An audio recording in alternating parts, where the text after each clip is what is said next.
오늘 본문의 말씀을 통해서 족보를 잊지 말라라고 하는 제목으로 주신 말씀 나누도록 하겠습니다. 우리가 1절부터 32절까지 한 장 전체를 다 읽었습니다.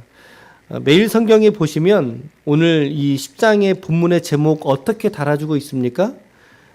노아의 후손들 이렇게 제목 달았죠? 맞습니다. 노아의 후손들, 노아의 자식들이 3명인데 누구예요? 셈과 함과 야벳이라고 하는 아들을 이제 하나님이 주셨죠. 노아가 500세 때에 첫 아들을 낳습니다. 500세의 첫 아들을. 노아는 좀 상당히 늦둥이를 낳은 거예요. 그 당시에 100세 미만, 70세, 120세 요 사이에서 아이들을 낳았는데 근데 노아는 500세의 첫 아들 낳았습니다. 그러니까 홍수가 언제 났다고요? 노아가 600세 때 났잖아요. 그러니까 그때는 첫 아들이 몇 살 때겠어요? 100세 때. 첫 아들이 100세 때 이제 홍수가 난 거죠. 홍수가 나고 나서 그들이 방주 안에 있었던 기간은 얼마 정도라고 말씀을 드리고 있죠? 373일 정도, 그러니까 365일보다 에서 이제 일주일 정도가 많은 그 정도의 시간을 홍수의 배에 있었단 말이죠. 배에서 그들이 나오자마자 노아의 식구들이 보여주었던 첫 번째 행동은 뭐였어요? 번제, 믿음을 보여주고 있습니다. 믿음. 곧 하나님께 번제로 제사를 드리게 되었고 또 하나님은 그들에게 복 주시죠. 그리고 언약을 체결하십니다. 이제는 이와 같은 방식으로는 심판하지 않겠다. 이와 같은 방식이 어떤 방식을 말하는 거예요?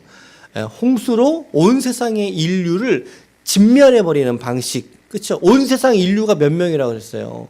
최소가 10억 이상의 엄청난 거 아닙니까? 인류를 이런 식으로 이제 진멸하는 경우는 이제 하지 않겠다.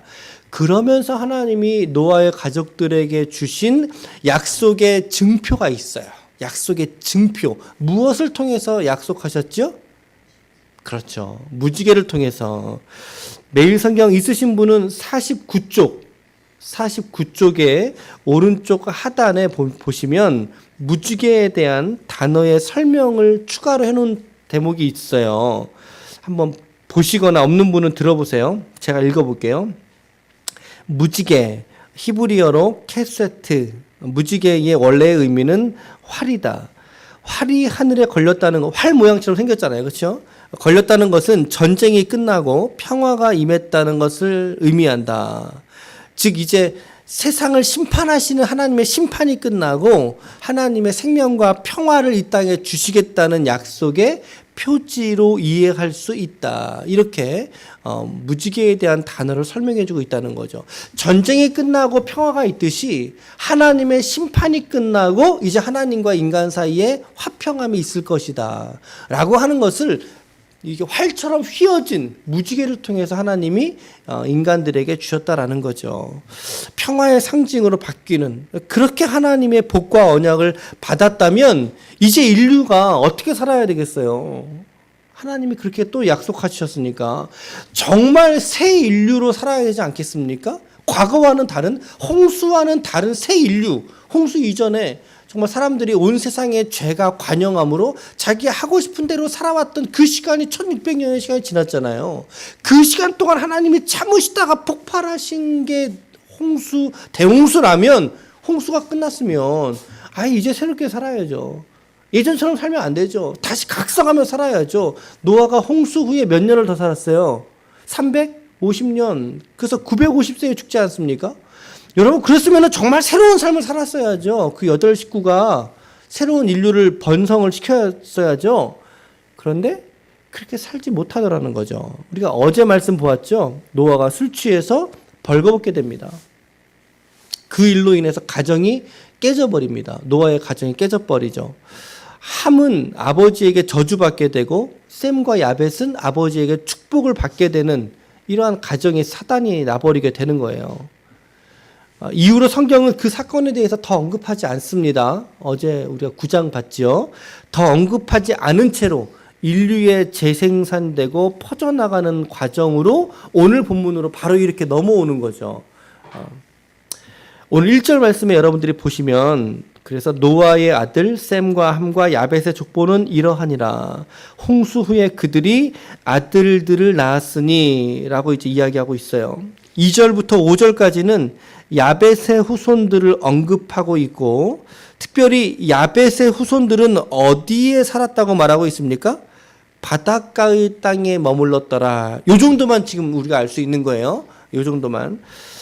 그리고 6절부터 20절까지는 함의 후손들이 이제 이름이 무엇인가, 그리고 그들이 어디로 퍼져 나갔는가, 살던 땅의 이름은 무엇인가 이제 기록되어져 있는데, 여러분 어제 말씀 기억하세요? 9장 말씀을 잘 떠올려 보세요. 노아가 누구를 저주했죠? 그렇죠. 가나안이에요. 말씀을 잘 보십시오. 가나안의 아버지 함, 자꾸 가나안을 언급하고 있어요. 그래서 말씀을 잘 보시면 가나안을 저주하거든요. 함의 아들 가나안이 야벳과 셈의 종의 종들이 되길 원하노라. 성경은 그렇게 기록되어져 있다는 거죠. 그러니까 여러분 10장 15절 보십시오. 10장 15절, 우리 오늘 본문의 15절 보면 가나안은 장자 시돈과 헷을 낳았고, 또 여부스와 아모리와 기르가스 족속과 히위와 일가와 신과 아르와 족속과 스말 족속과 하맛을 낳았더니, 이후로 가나안의 자손의 족속들이 흩어져 나아갔더라. 특별히 가나안의 경계를 지금 언급하고 있지 않습니까? 가나안을 언급하면서 시돈에서부터 어디까지? 그랄까지. 소돔과 고모라에서부터 어디? 아드마와 스보임을 지나서 어디까지? 라사까지. 이게 어디예요, 여러분? 이게 지금 팔레스틴 지방의 땅이에요. 팔레스틴 지방의 땅. 대부분의 땅들이 그 땅에 가나안의 자손들이 들어가서 정착하게 되었다는 거죠. 여러분, 가나안 하면 떠오르는 인물이 있죠. 성경의 인물 중에. 가나안 하면 떠오르는 인물 없으세요? 모세의 뒤를 이은 여호수아죠. 우린 여호수아죠, 당연히. 그렇죠? 가나안에 입성하기 위해서 가나안에 못 들어갔어요. 누가? 모세가요. 그 영도자가 못 들어가고 가나안의 뒤를 이어서 누가 바톤을 이어받아요? 여호수아죠. 가나안 정복 전쟁이 기록되어져 있는 책이 뭐예요? 그래서 여호수아죠, 여호수아. 이후로 사사기를 지나기까지 가나안의 7족속과 가나안에 들어갔던 이스라엘은 끝까지 전쟁하면서 전투하면서 거기서 살아가지 않습니까? 출애굽 이후에 가나안으로 이스라엘 백성들이 들어가게 되는데, 이미 그 땅에 살고 있었던 사람들이 있었어요. 그게 누구예요? 그러니까 오늘 함의 자식인 가나안의 족속들이 거기 들어가 살고 있던 거예요. 언제부터? 지금 이 노아 시대 이후로부터. 그러니까 상당한 기간을 그들이 살고 있었죠. 하지만 가나안의 자손들에게는 가나안이었던 그 땅이 약속된 땅인가요? 그들에게? 아니라는 거죠. 하나님의 약속의 땅으로 주어진 거는 누가 받은 거예요? 이스라엘. 그래서 이스라엘이 팔레스틴으로 들어가게 되면서 이 가나안의 7족속들과 대규모의 전투를 벌이게 된 겁니다. 가나안의 7족속의 이름이 뭐예요? 가나안. 그러니까 지금 제가 가나안이라고 언급하는 게 족속으로서도 언급하고 있고 지금 땅으로도 언급하고 있기 때문에 조금 헷갈릴 수도 있는데, 가나안의 7족속을 언급한다면 첫 번째는 가나안, 기르가스, 브리스, 아모리, 여부스, 헷, 그리고 히위 족속이거든요. 이게 전부 다 오늘 본문 15절부터 18절까지에 있는 가나안의 자손들, 가나안의 후손들이라는 거죠. 그런데 노아의 예언대로 그 땅이 셈의 자손인 이스라엘에게 귀속돼 버리게 된다는 거죠. 어떤 겁니까? 성경의 예언들이 성취되더라, 이 말이에요. 성경의 예언, 노아의 예언이 고스란히 성취되고 있다는 거죠, 이스라엘에게. 이런 걸 우리가 조금 더 묵상해 볼 수 있겠어요. 그리고 이제 21절부터 31절까지가 셈의 후손들이 누구인가, 그들은 그리고 어디서 살았는가 설명해 주고 있지요. 혹시 제가 어저께 우리 단톡에 올려드린 지도 보셨어요, 혹시? 보실 수 있는 분은 보셔도 좋고, 없으신 분은 들으시면 됩니다. 그 지도를 보시면 이제 이란, 이라크 그 중간 사이를 이제 이 노아의 세 자손이 흩어진 이제 원점으로 보는데 진한 흑색이 함의 자손이거든요. 기본적으로 어디로 갔습니까? 북아메리카 쪽으로 흩어졌어요. 북아메리카 쪽으로 흩어졌죠. 보면. 그리고 초록색이 야벳의 족속인데요. 야벳의 족속은 어디로 갔어요? 북유럽과 중앙아시아 쪽으로 퍼져나갔고, 그리고 빨간색이 셈 족속이에요. 어디로 갔어요? 동남아시아 쪽으로 퍼져갔거나 시베리아 일부분으로 이제 야벳하고 중복된 거를 보게 되죠. 이런 거 이제 여러분 참고하시라고 좀 올려드리는 겁니다. 참고하시라고. 이렇게 노아의 세 아들 셈과 함과 야벳을 통해서 전 지구의 모든 인류가 흩어졌다는 것을 우리가 알 수 있게 된다는 거죠. 우리가 여기서 이런 질문을 좀 해봐야 됩니다, 여러분. 왜 또다시 이렇게 족보가 언급되고 있는가? 이런 질문 여러분 들지 않으십니까? 이 족보 왜 또 나오는 거야? 라고 하는 거. 여러분 창세기에 보면요. 지금 10장까지 읽었는데 이 10장까지 읽은 창세기 중에 무려 족보의 이야기가 4번이나 나오고 있다는 걸 보셔야 돼요. 4번이나 족보가 나오고 있어요. 창세기 4장에서 가인의 족보가 나왔죠. 가인의 족보가 끝나고 난 다음에 누구의 족보가 나왔어요? 셋의 족보가 나왔어요. 셋의 족보가. 그리고 창세기 5장에서 아담에서부터 노아에까지 10대에 걸쳐서 나오는 족보가 등장을 하고요. 노아의 대홍수가 끝나고 난 직후 지금 10장에 와서 또다시 노아의 이후로의 족보들이 지금 제시가 되고 있죠. 성경에. 이러한 족보들을 통해서 우리가 알 수 있는 것이 3가지 정도가 있는데, 첫 번째는 뿌리의 중요성을 역설하고 있다. 뿌리의 중요성. 나는 누구인가? 그리고 우리는 누구인가? 어디서 왔는가? 우리 인류의 근원과 시작에 대한 인류의 존재론에 대해 설명하고 있다는 것이고요. 두 번째는요. 창세기 5장이나 혹은 10장에서 이러한 족보를 통해서 이스라엘의 근본적인 족보의 시조들은 아브라함을 넘어서서 아담에게까지 닿아지고 있다. 어떻게 이어지고 있는가라고 하는 걸 설명하고 있고, 제가 오늘 조금 말씀드리고 싶었던 거는 이제 3번째 설명인데, 3번째는 뭐냐면 이 족보를 통해서 하나님의 선택의 주권성, 하나님의 선택의 주권성, 그것이 계속해서 강조가 되고 있다는 거죠. 저도 이것을 너무나 오늘 동의하고 있거든요. 가나안이든 셋이든 그 셋의 족보를 통해서 또 노아의 아들 셈의 족보를 통해서 무수히 많은 사람들이 그 아버지의 허리에서 지금 나왔어요. 계속해서. 하지만 그러나 하나님은 하나님의 예정과 섭리와 선택에 의해서 그들 중에 일부를 하나님이 취사 선택하셨다는 것입니다. 하나님이 주권하셔서 하나님이 결정하셨다는 것입니다. 여러분, 이렇게 하나님이 그들을 선택하신 것들이 그들의 어떤 가능성을 보고 선택하셨나요? 그들의 어떤 선한 일들을 보시고 그들의 믿음을 보시고 하나님이 선택하셨나요? 그렇지 않다라는 거죠. 믿음 하나만 봤으면 노아를 보고 그냥 전부 다 선택하셨어야죠. 그렇지 않잖아요. 그렇지 않아요. 아브라함을 보고 여러분 야곱을 떠올려 보십시오. 하나님이 그들을 선택하신 이유를 우리가 알 수 있나요? 알 수 있나요? 알 수 없어요. 아브라함을 왜 선택했어요? 알 수 없어요. 아브라함의 아버지 데라가 뭐 하던 사람이에요? 우상 만드던 사람이에요. 아니, 우상 만드는 사람의 자식을 선택하셨어요? 왜요? 모른단 말이죠. 야곱의 별명이 뭐예요? 사기꾼 아닙니까? 야곱의 이름의 뜻이 뭐예요? 뒷발꿈치를 잡은 자란 뜻이잖아요. 아니, 그런 사람 왜 선택하냐고요? 아시겠어요? 모르죠. 왜 선택하셨을까? I don't know.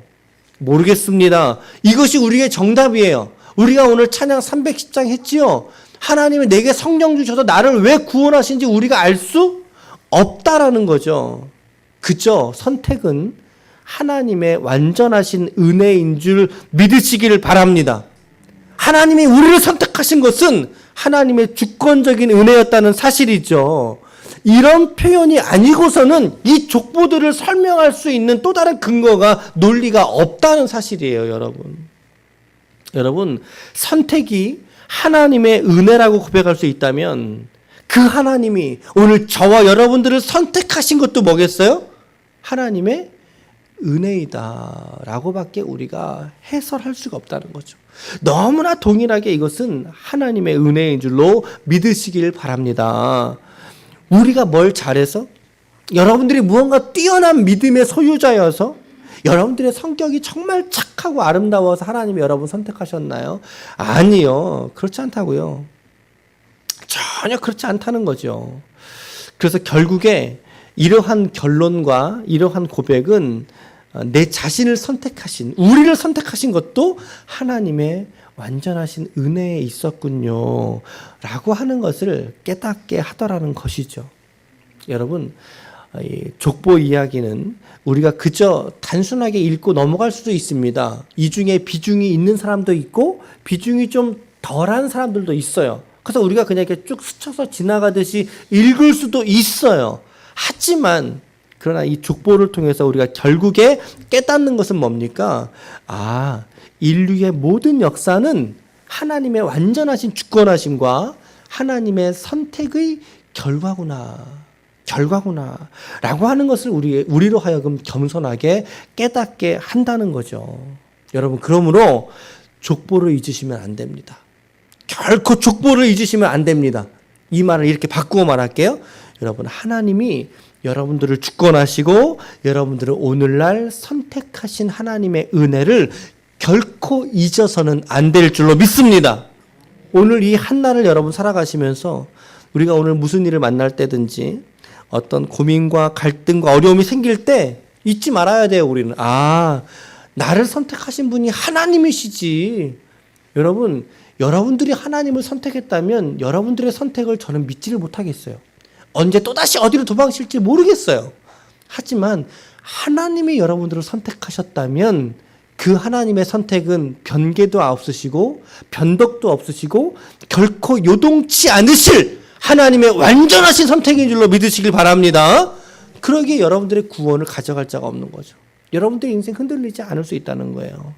이러한 고백을 오늘 여러분들의 일상에서 드러내시면서 살아갈 수 있기를 축복합니다. 아무쪼록 오늘도 여러분 족보, 우리가 오늘 10장 말씀 읽었는데 이 족보 잊지 마십시오. 여러분들은 하나님의 택하신 자요 거룩한 백성이요 그의 나라의 제사장이며 그가 돌보시는 양이 바로 여러분들이고 그것이 우리의 족보요 그것이 우리의 믿음의 자부심인 줄로 믿습니다. 이 신앙의 족보를 오늘도 굳게 부여잡으시고 여러분 힘차게, 그렇죠? 생기 있게 여러분들의 일상의 삶으로 나아갈 수 있는 하나님의 거룩한 종들이 다 되시기를 예수님의 이름으로 간절히 축원합니다. 아멘. 아멘.